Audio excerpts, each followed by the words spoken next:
From a quiet distance, I watch the castle rise from black volcanic rock and feel how geology decides where a city can breathe. Below the battlements, tenements cling to the ridge like stacked stone shelves, and the streets funnel everyone into the same narrow spine. I stay back near a wall, listening to carts and boots on cobbles, as smoke threads upward and turns daylight into a pale ceiling. From a rooftop edge, the old town looks compressed, each close-in stair trapped between facades, as if space itself has been rationed. Rain slicks the stones, and reflections tremble with lantern light, while I watch life hurry through puddles without ever breaking its rhythm. The walls mark a hard boundary, and beyond them fields begin abruptly, reminding me the city ends suddenly, then open land takes over. Across the dark still water below the ridge, the skyline doubles itself in ripples, and I stand small, letting the mist do the talking. When wind surges through the gap streets, cloaks tug and flags snap, and the whole town seems to lean into the weather together. At a fortified gate, iron and timber declare control without words, and I pause at a distance, watching guards blend into the daily flow. The high street carries everything: trade, gossip, authority like a single artery, and I follow it with my eyes, never stepping in. Down in the Grassmarket, the castle looms overhead, and the marketplace hums with livestock and grain, where survival is negotiated in public. I watch merchants gesture over sacks and barrels, and the square feels wide only until the surrounding stone presses it back into a basin. Ruts and straw mark the ground, and cartwheels bite into mud, as if the street remembers every load it has ever carried. From under an arcade, bargaining blurs into laughter, and I notice how every face turns quickly, always alert to the crowd's mood. Night settles early in winter, lantern pools cut the darkness into islands, and I remain a shadow at the edge of the steps. A narrow close swallows the sound of the street, and I look down the passage where damp stone and hanging cloth turn air into a corridor. Inside the courtyard, stacked galleries crowd the sky, smoke drifts from small windows, and privacy feels like a rare, expensive thing. Water runs along the cobbles, catching the first light of dawn, and the close stretches ahead, like a throat leading deeper into the city. Laundry lines sway overhead, beams jut from blackened walls, and I watch how people build upward when they cannot build outward. Lantern glow warms a doorway for a moment, and I linger behind, noticing how even light has to squeeze through these spaces. Back on the Royal Mile, movement returns like a tide, and I watch the crowd compress and release with each turning cart. The Tron Kirk Tower rises as a timekeeper over the noise, and the bells feel less like comfort and more like a schedule the city obeys. From above, the ridge runs east like a spine, and chimney smoke draws slow lines across gray sky, as if the town is always exhaling. Outside the walls, a path cuts through open ground, and I stand small, sensing how close countryside still is to this crowded core. A sedan chair passes in the distance, a private world carried through public streets, and I watch status move like a silent object. Timber juts over stone, soot stains plaster, and I notice how buildings lean toward each other, as if sharing warmth and weight. A red-coated soldier stands calmly among passersby, and I feel how order can arrive without a shout, simply by being seen. From a high corner, the Royal Mile is a drawn line from castle to palace, and every close feels like a footnote in stone. In a common stairwell, worn steps spiral upward, and I imagine families stacked above shops, sharing air, smoke, and rumor. At street level, hot food steam meets cold air, and I stay back, watching laborers eat quickly before the city pulls them onward. Night turns the castle into a hard silhouette, and lanterns dot the ridge like embers, as if the whole town is smoldering quietly. Moonlight catches cliff textures and battlements, and I watch the fortress feel less like a building and more like part of the rock. Wet cobbles rattle under wheels, and puddles flicker with passing lanterns, while the street keeps working even as light fades. At a viewpoint where the ridge drops away, Arthur's Seat sits faint on the horizon, and I sense escape as a distant shape.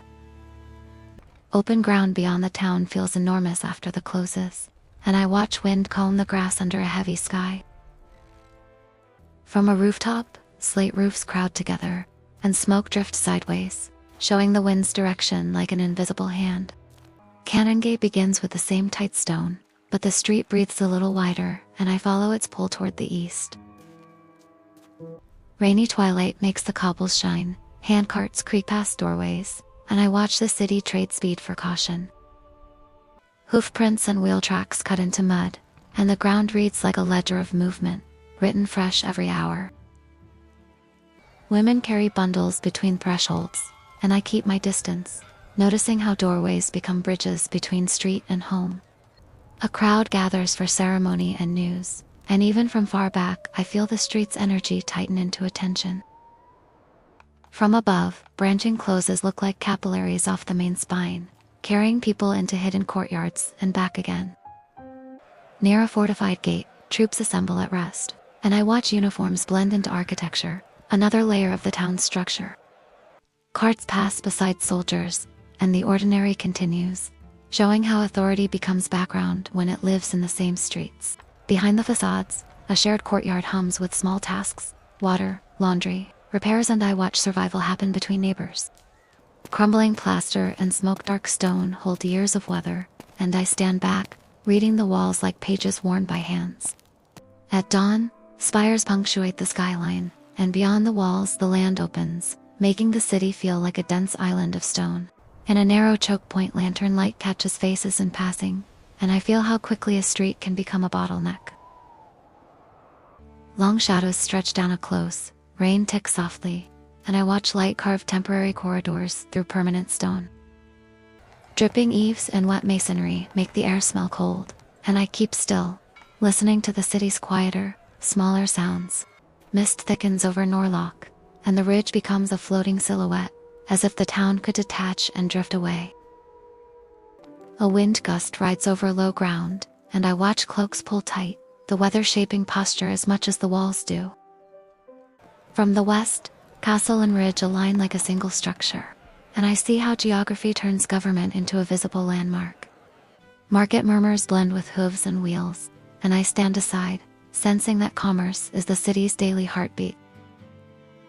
A handcart squeals over cobbles, and I watch workers lean into weight, moving goods through spaces never designed for comfort. Rows of windows imply families stacked in tiers, and I feel how vertical living is a solution that comes with its own pressure. From an interior corridor, smoke outside softens the view, and I watch the city blur into stone, slate, and breath. The street edges widen toward Holyrood, and I notice how the town begins to loosen its grip as open ground appears. Approaching the eastern margin, palace and abbey feel like magnets of power, and I keep my distance, watching arrival routes. At a stone wall where fields begin, I pause, feeling the tension between confinement and escape written into the landscape. Sunset warms slate for a moment, and the ridge glows softly, as if the city is briefly forgiven by the weather.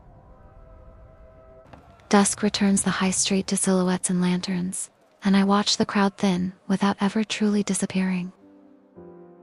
Rain turns every cobble into a mirror, and the street reflects its own movement back at itself, doubling the sense of motion. The tower clock presides over the flow, and I listen to bells cut through noise, time enforced as a public sound. From a high view, the cliff edge drops hard to lower streets, and I see how the town is stacked against gravity. Grassmarket at night feels like a bowl of shadow under the castle, and I sense how spectacle and trade can share the same square. Hands trade coins and goods at a stall, faces blurred by distance, and I watch how trust is built in quick glances. In a close, laundry shifts with the draft, and smoke drifts upward, turning the courtyard into a chimney for the whole block. Damp streaks run down stone walls, and I watch the passage narrow until it becomes almost an idea of a street. Twilight settles over Loch, and reflections soften, as if the water edits the city into a calmer version of itself. From above, spires and roofs form a jagged line, and I feel the town's compression as a physical pressure on the eye. Near the gate, calm uniforms and quiet conversations suggest control without drama, and I watch how order becomes routine. Looking east along the spine, I sense the town's logic, castle to palace, power to power stitched together by everyday footsteps. Rainy light flattens facades, timber beams jut like ribs, and I watch architecture reveal its age through texture. Arthur's seat sits under pale morning, and I feel the promise of distance, the kind of space the old town rarely grants. Canongate quiets, fewer carts pass, and I watch the city's density relax, as if it can finally breathe a little. Lantern reflections ripple on wet stones, and I stand back, letting footsteps and wheel rattle become the only narration. At a viewpoint over low ground, mist hides details, and I watch the landscape simplify into ridge, water, hill, and sky. Night makes the ridge a string of lights, and the castle a dark anchor, and I feel time fold as the town repeats itself. Moonlight sharpens battlements and cliff edges, and I watch the fortress look eternal, even though people below are always changing. Cold dawn again, roofs, smoke, and stone return, and I realize weather is the city's most consistent storyteller. In a shared courtyard, barrels and sacks move hand to hand, and I watch cooperation happen quietly, without ceremony. On the high street, all ranks pass the same corners, and I stay back, seeing society mix simply because the street is narrow. Soot dark plaster and damp stone catch the last light, and I watch the walls hold every season like layered paint. Beyond the walls, open fields wait, and I feel how close escape is in distance, yet how far it is in daily reality. Toward Holyrood, the skyline softens in mist, and I watch the city's edge blur into a quieter kind of authority. Loch lies dark and still, water lapping softly, and I stand small, hearing how silence can be part of a city. Under a stone arch, I look back toward Castle Rock, and it feels like the town is built around a single stubborn summit. From a rooftop closure, ridge, spires, smoke, and slate compress into one frame, and I feel the past press close again. In the final wide, Edinburgh holds steady castle above, mist below, and I remain a distant observer, letting history breathe on its own.